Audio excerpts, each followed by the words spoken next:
हुकूमत को मुज़ाकरात करने के लिए किसकी रजामंदी चाहिए, इस्टेब्लिशमेंट की या फिर मियां मोहम्मद नवाज शरीफ साहब की? अभी इस पर कुछ भी मौक़िफ़ हुकूमत देने से कासिर है। और दूसरी जानिब जो ट्रंप इंतज़ामिया के कुछ लोग इस बात के हामी है कि फ्री इमरान खान के हैं और ये उनका एक स्लोगन भी है और हैशटैग के तौर पर इस्तेमाल किया जाता है और पाकिस्तान में पीटीआई इसको बड़ा सपोर्ट करती है, हाईलाइट करती है। क्या उसके इफ़ेक्ट भी आ सकते हैं बानी पीटीआई की रिहाई के हवाले से? पाकिस्तान की सियासत आगे क्या रुख इख्तियार करने वाली है, इस पर भी बात करेंगे। हमें ज्वाइन किया है ज़ईम कादरी साहब ने, सीनियर सियासतदान है, साबिक सूबाई वज़ीर भी रह चुके हैं। अस्सलाम वालेकुम ज़ईम कादरी साहब, बहुत बहुत शुक्रिया ज्वाइन करने के लिए। अस्सलाम वालेकुम जी, आपका बहुत शुक्रिया कि आपने मुझे दावत दी, मेरे लिए बहुत बड़ा एहसान है, एजाज़ जी है। बहुत शुक्रिया ज़ईम कादरी साहब। सबसे पहले तो बात कर लेते हैं हालिया जो एक बानी पीटीआई मुख्तलिफ वक्त में ज़ाहिर है कि वो अपनी एक स्ट्रगल कर रहे हैं और अपनी रिहाई चाहते हैं, तो इसके लिए वो मुख्तलिफ किस्म की उनकी डेडलाइन और अल्टीमेटम आते हैं। अभी एक फिर उन्होंने अल्टीमेटम दे दिया है हुकूमत को कि मुज़ाकरात करे और मुज़ाकरात के साथ साथ जो मुतालबात हैं दो रखे गए हैं वो माने। तो आपको क्या लगता है कि हुकूमत मुतालबात मान लेगी इस डेडलाइन में? नहीं, देखिए मैडम, जो हुकूमत है ना वो मज़ाकरात उसके हक़ में एक वाबिल प्रपोजिशन नहीं है। अगर वो घोड़ा घास से दोस्ती कर लेगा तो खाएगा क्या वाली बात है।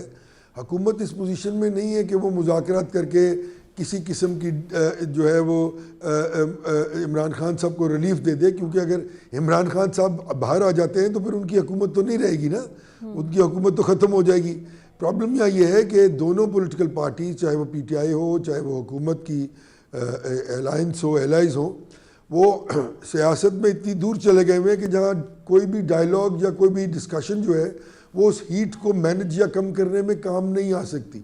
और यही वो वजह है कि जहां आज सबसे ज़्यादा ज़रूरत है कि इस मुल्क के नेशनल इश्यूज़ पर नेशनल कंसेंसस किया जाए, उसके लिए इस हुकूमत के पास अवेलेबल रिसोर्स नहीं है। क्योंकि आप भी जानती हैं, सब जानते हैं कि जिस तरह ये हुकूमत बनी है और जिस तरह ये लोग जीत कर आए हैं, फॉर्म 47 कोई 45 की बात करता है, क्या हुआ। वैसे तो पाकिस्तान का हर इलेक्शन ही जो है वो उसमें बहुत से सवालिया निशान हुआ करते हैं, लेकिन इस इलेक्शन पे जो जितने बड़े बड़े सवालिया निशान आते हैं और उनकी जितनी बड़ी जो है वो एविडेंटली उसकी शवाहिद मौजूद हैं, इससे पहले इस तरह कभी नहीं हुआ। यानी कि आप एक ऐसी पॉलिटिकल पार्टी को जिसकी 17 सीटें हों, अगर वो आके इक़्तिदार पे कब्ज़ा कर ले तो फिर आज तक तो ये मैंने सुना नहीं कभी। हाँ, ये ज़रूर होता था कि 4, 5, 10 सीटें ऊपर नीचे करके तो कोई हुकूमत बन जाए या कोई कोलिशन बन जाए या कोई इत्तेहादी आ जाए, लेकिन ये तो 17 सीटों वाले इस मुल्क पर हुकूमत कर रहे हैं, तो ये तो वायबल प्रपोजिशन नहीं है ना। तो इस तरह की पोजीशन में हुकूमत के पास ये अथॉरिटी और ये अवेलेबल ताकत ही नहीं है कि वो किसी किस्म की निगोशिएशन में जाए। और यही वो सबसे बड़ा प्रॉब्लम है इस मुल्क का कि नेशनल इश्यूज़ पर नेशनल कंसेंसस करने की जिस हुकूमत में अहलियत ना हो, उसका कायम रहना, उसका चलना नामुमकिनात में से है। जहाँ तक ताल्लुक़ है मियाँ नवाज शरीफ साहब का, तो आपने फरमाया कि वो हुकूमत नहीं लेना चाहते थे, तो फिर क्यों ली? मुझे बताइए ना। ये कहना कि मुझे क्यों निकाला और वोट को इज्जत दो और फिर ना कहने के बावजूद हुकूमत ले लेना, ये मुझे मंतक समझ नहीं आ रही।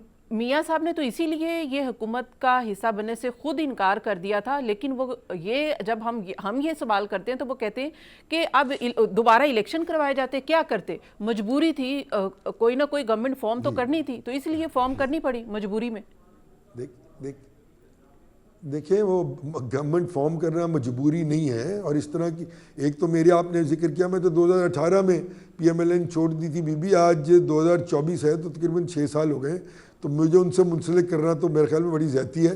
जहाँ तक ताल्लुक़ है गवर्नमेंट फॉर्म करने का, तो देखें बात यह है कि इस मुल्क में जिस रवश के साथ इस मुल्क की पॉलिटिकल क़यादतें बिहेव करती हैं, उन्होंने इस सिस्टम को डिसग्रंटल कर दिया है। आज 70% लोग क्यों वोट देने में इंटरेस्टेड नहीं है? क्योंकि उनको पता है कि जो पॉलिटिकल पार्टीज इस इलेक्शन 30% वोट की वजह से इस मुल्क में इक़्तिदार में आती हैं, उनके पास ये कैपेसिटी नहीं है कि वो इस मुल्क के मसाइल हल कर सकें। बहरहाल ये एक लंबी बात है। जहाँ तक ताल्लुक़ है मियाँ नवाज शरीफ साहब का, तो आपने फरमाया कि वो हुकूमत नहीं लेना चाहते थे, तो फिर क्यों ली? मुझे बताइए ना।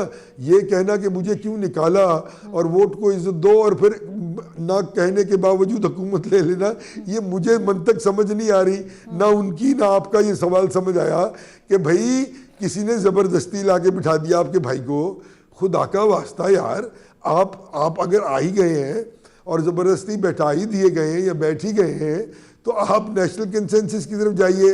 आपने तो लोगों का भुर्ता निकाल दिया है। जिसके पास अवाम की ताकत ना हो, उसके फैसलों को कभी जो है वो तकरीम नहीं मिल सकती, वो मंतकी अंजाम तक नहीं पहुंच सकती। कोई कहता है हमें क्यों निकाला, और कोई कहता है हमें क्यों लाए।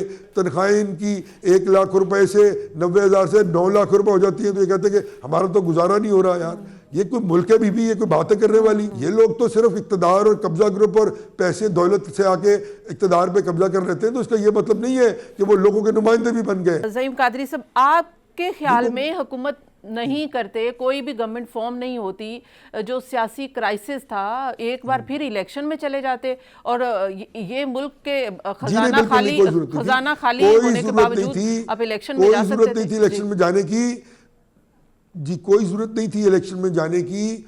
जिन सीटों पर कैटेगोरिकली जो है इतराज़ात आए थे, उन सीटों का 8 या 4 हफ्ते में ऑडिट किया जा सकता था, एक फेयर एंड फ्री ट्रायल किया जा सकता था, और जो भी उसके रिजल्ट्स आते उसके मुताबिक हुकूमत बन जाती, और अगर इनके हक में आ जाती तो इनकी लेजिटिमेसी बढ़ जाती। यानी कि वो लोग जो आज ये कह रहे हैं कि इनकी 17 सीटें थी, कोई कह रहा है 12 थी, तो अगर वाकईतन ये बात गलत होती पीटीआई की, तो फिर इनके हक में वो लेजिटिमेसी आ जाती, जहां इनके फैसलों को बहुत ज़्यादा ताकत मिल जाती। बीबी देखें, जिसके पास अवाम की ताकत ना हो, उसके फैसलों को कभी जो है वो तकरीम नहीं मिल सकती, वो मंतकी अंजाम तक नहीं पहुंच सकते। और इस मुल्क की पॉलिटिकल एलीट जो है, मैं तो वाज़ेह तौर पे कहता हूँ कि इस मुल्क की जो भी हालत है, उसमें खालिसतन ये चारों पॉलिटिकल पार्टीज जो है वो इन्हीं की वजह से आज ये मुल्क का ये हाल है। और जब भी ये बात होती है, ये किसी न किसी पे इल्ज़ाम लगा देते हैं।